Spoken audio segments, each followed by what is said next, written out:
Hello, this is Rick Wars Gaming, where we combine play balance with historical context for board wargaming. Please give us a like if you enjoy this video. Today we're going to be talking about Victory Games, the Civil War, game designed by Eric Lee Smith, and it won a 1983 Charles Roberts Award. There are not many games out there that cover the entire Civil War like this one does, and it is a very well researched and playable game. You may be familiar with this game already. After all, it's been around since the 80s. It was very popular, and you may still have a copy in your game collection, or you can still find it out there on eBay and other places. It's one of the best games out there on the subject of the entire Civil War.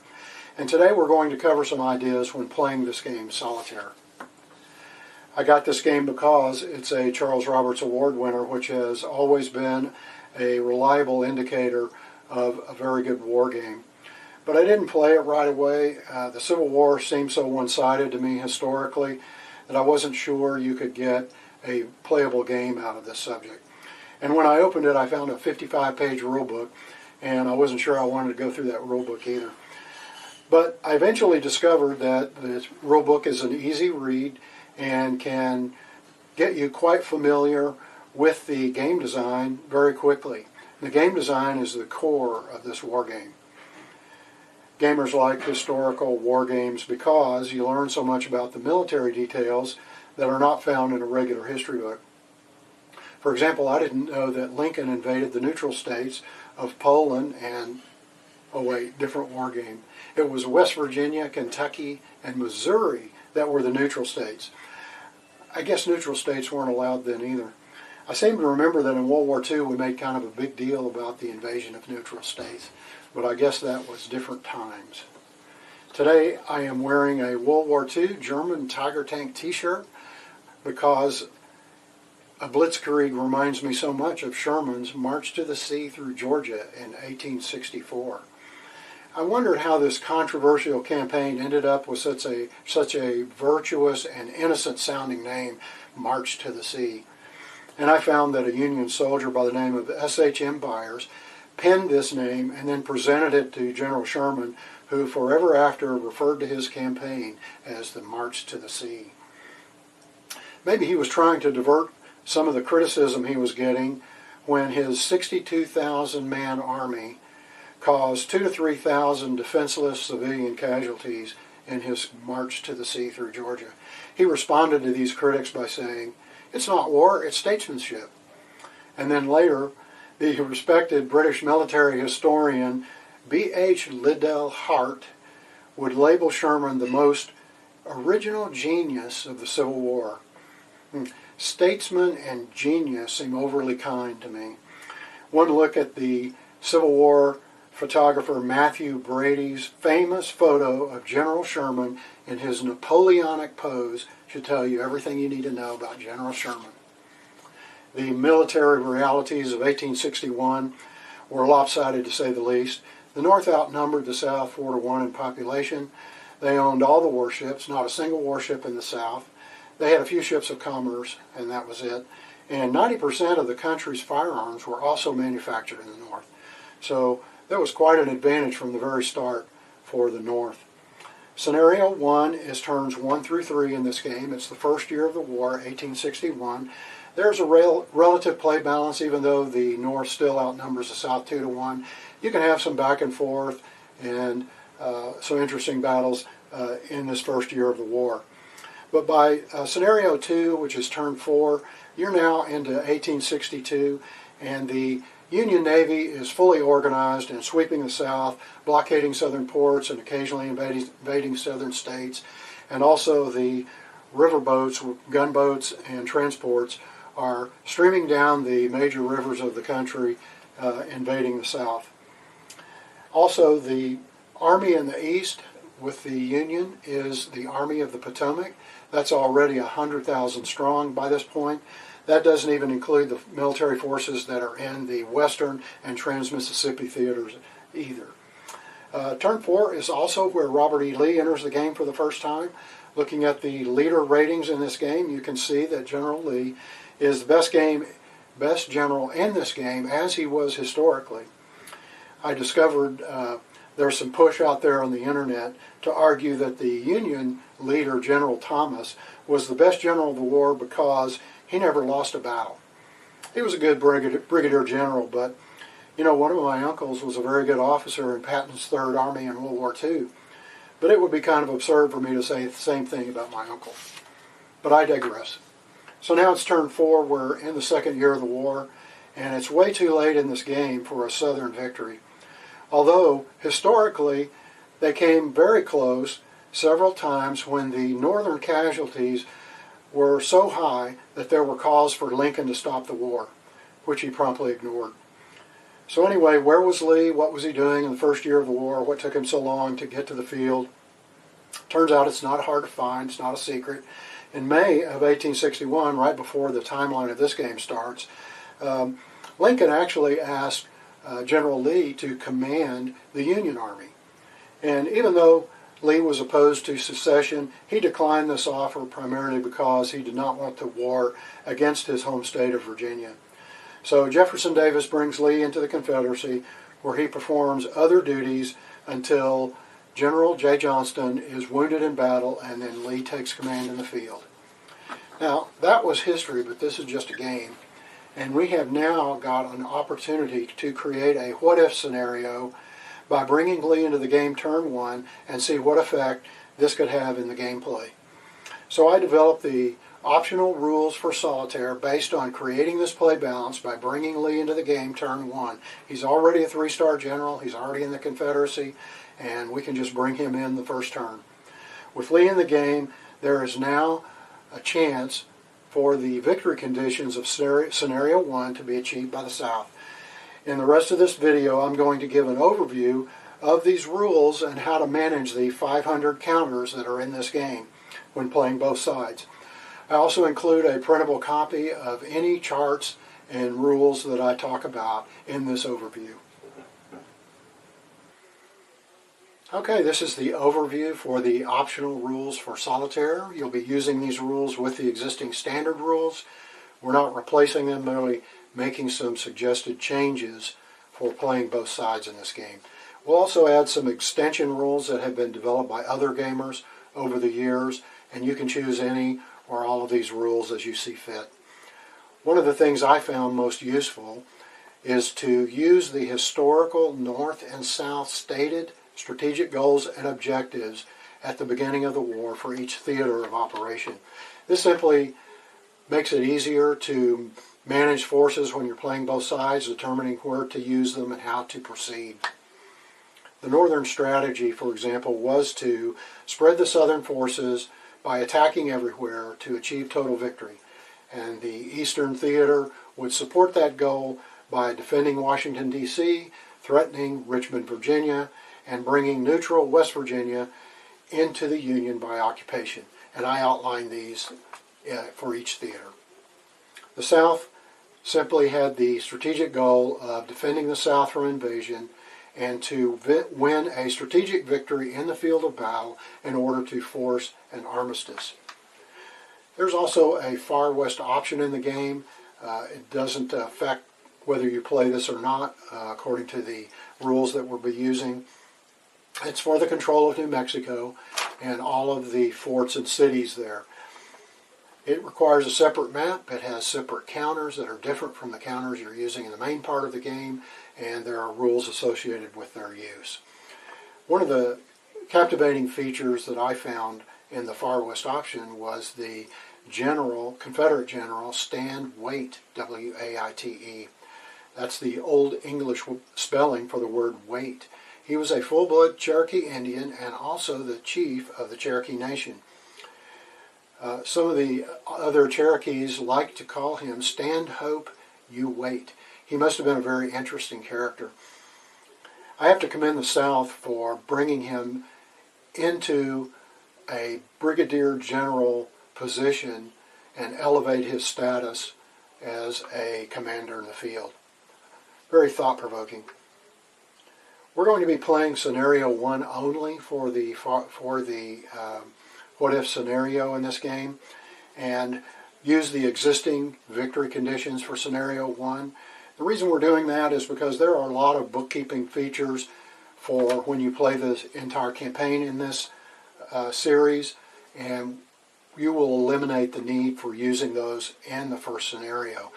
The reason is those the effects of those procedures, for example, Confederate production, blockade rules, naval rules, etc., don't really become very effective until later in the later scenarios in this game.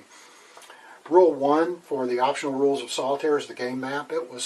This is an extension rule change, which they found over the years that there were 3 mountain hex sides that were not indicated on this map. And so these mountain hex sides have no gap and are thus impassable. So you'll want to designate those, and there's one of them in the east that will affect play there. Rule 2 is Army creation turn 1. The standard rules do not have those armies created for the two opposing forces in the game on turn 1. You have to create them by the expending command points. And I found that historically those 2 armies were already there and already designated. So I just go ahead and put them in the game in the setup for turn 1, so you don't have to use command points to create them. This will be the Army of the Potomac with McDowell in Washington, D.C., and the Army of Northern Virginia with Beauregard in the south. Rule 3 is the South's leader pool. This is where Lee enters the game turn 1. I just go ahead and place him on the Army of Northern Virginia. You can put him in the pool, leader pool, if you want to, and he's still coming in turn 1. Also, a standard rule is requiring only a certain number of 3-star generals to be on the board at any one time, and so Bragg is a 3-star general in the leader pool turn 1. He needs to move to turn 4 to replace where Lee was, to be in keeping with this standard rule. Rule 4 is initial leader theater assignments. When you bring a leader into this game, according to the standard rules, you decide where to place them. And I found that this was not useful for me when playing Solitaire, and so I researched where each leader in this game, not just for Scenario 1, but for all the leaders in this game, when they entered the game, where their initial theater of operation was, and that way you don't have to make these determinations yourself. Rule 5 is leader casualties. I also discovered while researching that there was only one leader that was killed in action in the first year of the war. This is the brigade level and above. We're not talking about losses and casualties below that rank. And this was in the state of Missouri in the Battle for Springfield, and it was the Union General Lyon who was killed in action. And also, the time scale of this game is 2 months per turn and 4 months for every winter turn. And I found that the wounded leaders in this game were never out of action long enough to impact their ability to command. And that may not be true for the rest of the war, but for this scenario, turns 1 through 3, you don't have to use the leader casualty table, which requires you to enroll for every leader in the battle and determine their casualties involved and how long they're impacted by command. It just simplifies things for you when playing Solitaire. Rule 6 is leader reaction movement. This is also an extension rule change. This gives a weak force with a leader a chance to avoid combat against a far superior force. This lines up historically because these are all brigade generals and above, so there was no way they were going to accept battle if they were grossly outnumbered. It's handled much like a cavalry retreat option. Rule 7 is leader tactical modifier use. This is an extension rule change. It was suggested that historically every leader who was commanding troops would exert their influence over those troops, and therefore you can use all tactical leader modifiers with a stack of leaders. There are just some rules about their use in the standard game that prevent you from doing that. This makes it consistent with history. Rule 8 is army reaction. All this does is cause an army to fail reaction on a die roll of 1. This just prevents a leader who has a modifier of 2 making an automatic reaction. So this makes a fair use of that rule. Okay, Rule 9 is historical army creation. It's an optional rule change. This doesn't really impact you much in the first scenario. We're already putting the two armies on the board initially for turn 1 in the setup, and there was only one other army created in the first year of the war. But I went ahead and made a list of every army, when they were created, who their first leader was, and what theater of operation they started with. As in the standard rules, historically they change these, they move things around quite a bit, and you can still do that. It just gives you a starting place for them. Rules 10 and 11 are extension rule changes that are just clarifications to existing standard rules. You may not even need those, but there was some ambiguous wording involved that created a little confusion, and they just clarified this for the gamers. And it was about building things and demoralization. So I indicate the details. Rule 12 is the theater resource allocation. This is an optional rule addition I made because I found when playing this game over and over again that when using the random table, you could end up in a situation where the South does not have enough command points to initiate the Battle of Springfield in Missouri. Those forces are already there. You don't even have to move them. They exist there for this battle. And the rules are that if the South does not take one city by the end of turn 1, then it will convert to the Union, which involve a lot of victory points. So I simply made the rule to use the historical values, and that way you will have enough command points in the Trans-Mississippi Theater for the South to make this battle. Rule 13 is the first Battle of Manassas, or Bull Run. This was in July of 1861. First major battle in the East between the two main opposing forces.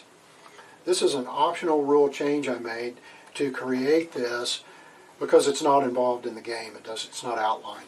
And this would only occur randomly on the very first turn and the very first pulse of turn 1.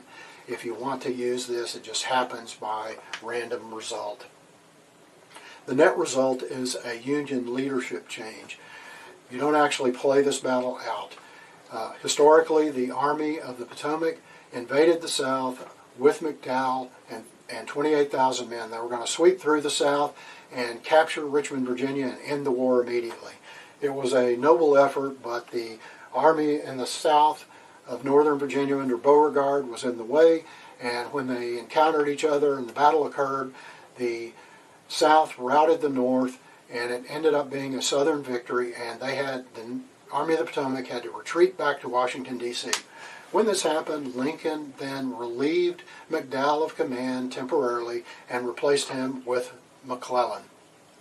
McClellan is already on the board in the setup, and so you merely swap those two leaders out. The net change is you get to replace an average leader with a much better one. That was the end of the rules for Solitaire. As I mentioned before, you can use any or all of these rules as you see fit. You should get your maximum entertainment value for your time investment, and I think that you will find that this will speed play up considerably and help you make a lot of these decisions to make the game flow better for you. And you do not have to deal with the complexity of some of the bookkeeping rules. If you wish to explore some of the expansion rules I mentioned, I will include a link for those on where I found them. And also there are some very good videos out there on this war game, an introduction to the game, and also some rules about how to play this game.